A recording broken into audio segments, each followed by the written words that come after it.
એક બાજુ કરોડો રૂપિયાનું આંધણ, વર્ષોની તનતોડ મહેનત અને મધ્યમ વર્ગના મા બાપની આંખોમાં છુપાયેલા લોહી પાણી એક કરતા સપના, અને બીજી બાજુ સિસ્ટમના નિર્દય નિયમોની થોડીક મિનિટોની ક્રૂરતા.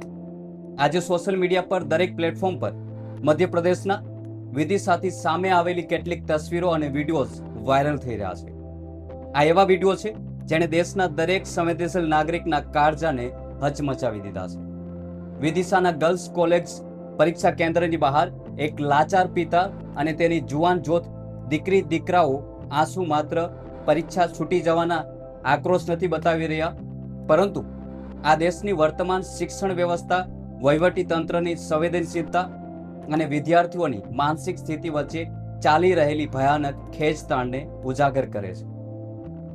આપણે સૌ વારંવાર સાંભળીએ છીએ કે પરીક્ષાના દિવસે સમયનું એક એક સેકન્ડ ખૂબ જ કિંમતી હોય છે, પરંતુ જ્યારે આ કિંમત કોઈ વિદ્યાર્થીના આખા વર્ષની મહેનત અને મા બાપની જિંદગીભરની કમાણીના ભોગે વસૂલવામાં આવે ત્યારે સવાલો ઊભા થવા સ્વાભાવિક છે.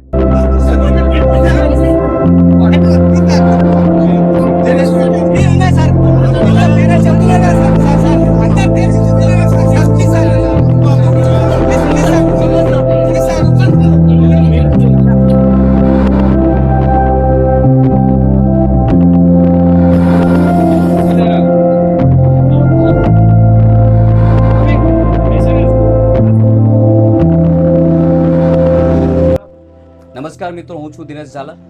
આજે અમે તમને જે દ્રશ્યો બતાવવા જઈ રહ્યા છીએ તે ખૂબ જ ચોંકાવનારા છે. વિડીયોને અંત સુધી જોજો, કારણ કે આ ભયાનક દ્રશ્ય ભારત દેશના એક ખૂણેથી સામે આવ્યું છે, જેને તંત્ર પર ગંભીર સવાલો ઉઠાવ્યા છે. પરંતુ આ જે આખી વિગતો છે તે સોશિયલ મીડિયામાં વાયરલ થયેલા વિડીયોના આધારે છે. એટલે જે પણ માહિતી છે તેની અમે કોઈ સટીક પુષ્ટિ કરતા નથી. અને વિડીયોમાં આગળ વધતા પહેલા હજુ સુધી તમે અમારી ચેનલને સબસ્ક્રાઇબ નથી કરી તો તુરંત કરી લેજો અને બેલ આઇકન પર ક્લિક કરવાનું ભૂલશો નહીં, જેથી નવા એપિસોડની માહિતી તમને મળતી રહે. મિત્રો, વિદિશાની ગર્લ્સ કોલેજના રીનીટ પરીક્ષા કેન્દ્ર પર 3 વિદ્યાર્થીઓ માત્ર થોડીક મિનિટોના વિલંબ, ટેકનિકલ બાયોમેટ્રિક સમસ્યા અને એડમિટ કમિશનની એક નાની માનવ સહજ ભૂલના કારણે દેશની સૌથી મોટી મેડિકલ પ્રવેશ પરીક્ષા આપવાથી વંચિત રહી ગયા.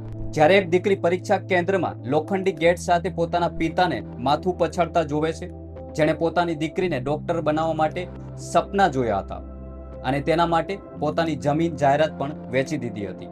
એ રસ્તાઓની વચ્ચે ધૂળમાં બેસીને આખું આસમાન માથે લેતો હોય છે. ત્યારે સવાલ માત્ર નિયમોના પાલનનો નથી રહેતો, સવાલ એ સિસ્ટમની સંવેદનાઓ પર ઊભો થાય છે, જે કાગળ પર તો ચાલે છે પરંતુ માણસાઈ ભૂલી જાય છે. આ ભયાનક દ્રશ્યો સામે આવ્યા પછી આખા દેશમાં વહીવટી તંત્ર પર ભારે તેમના વિરુદ્ધ ગુસ્સો જોવા મળી રહ્યો છે. સોશિયલ મીડિયા પર લોકો પૂછી રહ્યા છે કે શું આપણી સિસ્ટમ આટલી બધી પથ્થરદિલ બની ગઈ છે? કોંગ્રેસ નેતા અલકા લાંબા સહિત વિપક્ષના અનેક મોટા નેતાઓએ આ મુદ્દે કેન્દ્ર સરકાર અને એનટીએ પર અત્યંત આકરા પ્રહારો કર્યા છે. અલકા લાંબાએ ટ્વીટ કરીને કહ્યું છે કે જે દેશમાં દીકરીઓને કોખમાં મારી નાખવામાં આવતી હોય, ત્યાં એક ગરીબ પિતા પોતાની જિંદગીની આખરી કમાણી લગાવીને દીકરીને ડોક્ટર બનાવવાનું સપનું જુએ છે અને તેની સાથે પરીક્ષા કેન્દ્ર પર આવું વર્તન કરવામાં આવે છે. એ અત્યંત દુઃખદ અને ગંભીર બાબત છે. આજે વહીવટી તંત્ર ભલે શિસ્તના નામે ગેટ બંધ કરી દેતું હોય, પરંતુ જનતા પૂછી રહી છે કે પેપર લીક કરનારી મોટી માછલીઓ સામે નમતી આ એજન્સીઓ ગરીબ અને અસહાય વિદ્યાર્થીઓ સામે જ પોતાની અસલી કડકાઈ કેમ બતાવે છે? તે જનતા પણ પૂછી રહી છે અને વિપક્ષ પણ આવા સવાલો ઉઠાવી રહ્યા છે. આ કહાની માત્ર વિદિશાની નથી, પરંતુ દેશના ખૂણે ખૂણેથી આવતા આવા અનેક અવાજોની છે, જ્યાં કાં તો વિદ્યાર્થીઓ હતાશામાં ખોટા પગલાં ભરવા મજબૂર થાય છે અથવા વાલીઓ સિસ્ટમ સામે હારી જાય છે. વાત જ્યારે કાયદા અને વહીવટી નિયમોની આવતી હોય ત્યારે આપણે ઘટનાના દરેક પાસાને પુરાવા સાથે સમજવા ખૂબ જ જરૂરી હોય છે. ચાલો વિદિશા ગર્લ્સ કોલેજ સેન્ટર પર એ દિવસે વાસ્તવમાં શું થયું હતું તેની વિગતો વિગતવાર જોઈએ.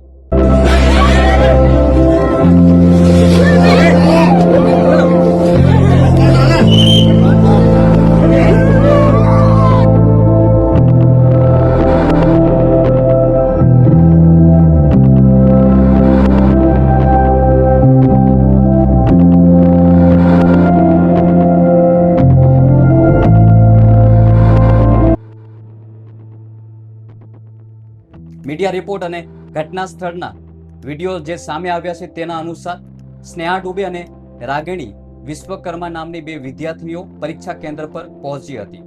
રીનીટ પરીક્ષાનો સત્તાવાર સમગ્ર જે સમય માનવામાં આવે છે તે બપોરે 2 વાગ્યાનો હતો.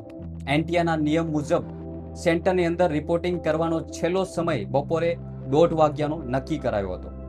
આ બંને વિદ્યાર્થીનીઓ બપોરે 1:35 વાગે ગેટ પર પહોંચે છે, એટલે કે રિપોર્ટિંગના છેલ્લા સમય કરતાં તેઓ 5 મિનિટ મોડી હતી. પરંતુ 1:30 વાગતાની સાથે જ કેન્દ્રના મુખ્ય દરવાજાને તાળું મારી દેવામાં આવ્યું હતું. દીકરીઓ અને તેમના વાલીઓએ વિનંતી કરી બહાર ભારે હોબાળો મચાવ્યો, જેના કારણે સેન્ટરના નોડલ અધિકારીએ વચ્ચે પડવું પડ્યું. અધિકારીના હસ્તક્ષેપ બાદ એટલે કે વચ્ચે આવ્યા બાદ બંને વિદ્યાર્થીઓને માનવતાના ધોરણે ગેટની અંદર તો મોકલવામાં આવી, પરંતુ અસલી કટોકટી અંદર ગયા પછી શરૂ થઈ. પરીક્ષાની આધુનિક વહીવટી સિસ્ટમ સંપૂર્ણ ડિજિટલ હોય છે. સિક્યુરિટી અને હાજરી માટે જે બાયોમેટ્રિક વેરિફિકેશન સિસ્ટમનો ઉપયોગ કરવામાં આવે છે તેનો સર્વર ટાઈમ બપોરે 1:30 વાગ્યા સુધીનો હોય છે, જે ઓટોમેટિક લોક થઈ ગયો હતો. અધિકારીઓ ઈચ્છવા હોવા છતાં અધિકારીઓએ ખૂબ મહેનત કરી છતાં કોમ્પ્યુટર સિસ્ટમ ઓપન ન કરી શક્યા. બાયોમેટ્રિક વેરિફિકેશન ન થયું અને આખરે તે બંને દીકરીઓને ક્લાસરૂમ સુધી પહોંચતા પહેલા જ રોકી દેવામાં આવી. આ જ પરીક્ષા કેન્દ્ર પર ત્રીજી વિદ્યાર્થીની અક્ષતા શ્રીવાસ્તવ સાથે વહીવટી તંત્રની એક અલગ જ કડકાઈ જોવા મળી હતી. અક્ષતા સમયસર સેન્ટર પર પહોંચી ગઈ હતી, પરંતુ ઉતાવળમાં તેની પાસે જે એડમિટ કાર્ડ હતું તે જૂની પરીક્ષાનું હતું, જે નીટ પરીક્ષા પહેલા રદ થઈ ચૂકી હતી. ત્યાં ભૂલથી એ જ જૂનું કાર્ડ પ્રિન્ટ કરાવીને લાવી હતી. જ્યારે ગેટ પર ચેકિંગ થયું ત્યારે નવું રોલ નંબર અને નવું એડમિટ કાર્ડ ન હોવાના કારણે સિક્યુરિટી સ્ટાફે તેનો પ્રવેશ અસામાન્ય ગણી લીધો. પોતાના કરિયરની સૌથી મોટી પરીક્ષા આપવા આવેલી એ દીકરી બહાર ઊભી રહી અને રડતા જોવા મળી, જેના વિડીયો તમે જોયા હશે, સોશિયલ મીડિયા પર ખૂબ જ વાયરલ થયા હશે. પરંતુ સાથીઓ, આ સમગ્ર વિવાદ આરોપ પ્રત્યારોપ અને વહીવટીની કડકાઈ વચ્ચે સોશિયલ મીડિયા પર વાયરલ થઈ રહેલી એ તસવીરો જોઈને જે વિદ્યાર્થીઓ અને વાલીઓ આજે અંદરથી તૂટી ગયા છે, નિરાશ થયા છે, તેમને એક બહુ મોટી વાત સમજાવવી ખૂબ જ જરૂરી છે. નીટ કે રીનીટ જેવી રાષ્ટ્રીય સ્તરની પરીક્ષાઓ જે આ ખૂબ જ મહત્વની હોય છે, તે આપણા દેશના યુવાનો વર્ષો સુધી તેના માટે લોહી પાણી એક કરીને મહેનત કરે છે. પોતાના રૂમમાં બંધ રહીને દિવસ રાત જોયા વગર મહેનત કરે છે. આ માત્ર એક પરીક્ષા નથી હોતી, પરંતુ આખા પરિવારના વર્ષોના સંઘર્ષ, ત્યાગ અને વિશ્વાસની કસોટી હોય છે. આવી સ્થિતિમાં જ્યારે કોઈ ટેકનિકલ કે વહીવટી કારણોસર પરીક્ષા આપવાની તક હાથમાંથી સરી જાય ત્યારે આઘાત લાગવો અને હિંમત હારી જવી સ્વાભાવિક છે. પરંતુ ઇતિહાસ ગવાહ છે કે જીવનમાં અસાધારણ સફળતા મેળવવા માટે અનેક મહાન લોકોએ પણ પોતાના જીવનમાં આવા જ અતિશય કઠિન, કપરા અને નિરાશાજનક તબક્કાઓ જોયા છે. કોઈ એક દિવસ, કોઈ એક પરીક્ષા કે 3 કલાકનું કોઈ એક પ્રશ્નપત્ર તમારા ભવિષ્યની લાયકાત કે તમારી સાચી ઓળખ ક્યારેય નક્કી કરી શકતું નથી. ક્યારેક સમય આપણી મંજિલ સુધી પહોંચતા પહેલા જ આપણી ધીરજ, આપણું સાહસ અને આપણા આત્મવિશ્વાસની બહુ મોટી પરીક્ષા લેતો હોય છે.